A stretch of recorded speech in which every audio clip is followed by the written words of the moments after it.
Hello বন্ধুরা, বাবার বাড়িতে থাকাকালীনই এটা বানিয়েছিলাম। আজ তোমাদের সাথে শেয়ার করতে চলে এলাম। তার জন্য ফুলকপিটা সামান্য নুন দিয়ে ভেজে নিয়েছি।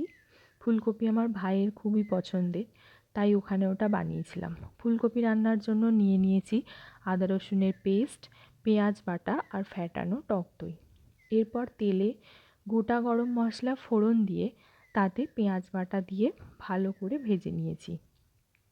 দইয়ের মধ্যে পরিমাণ মতো ধনে গুঁড়ো, জিরে গুঁড়ো, হলুদ গুঁড়ো, নুন, চিনি, লাল লঙ্কার গুঁড়ো আর ঝাল লঙ্কার গুঁড়ো ভালো করে মিশিয়ে নিয়েছি। পেঁয়াজ বাটা ভাজা হয়ে গেলে তাতে আদা রসুনের পেস্টটা দিয়ে একটু ভেজে নিয়ে দইয়ের মিশ্রণটা দিয়ে দিয়েছি। দইটা দিয়ে কিছুক্ষণ ভালোভাবে কষাতে হবে।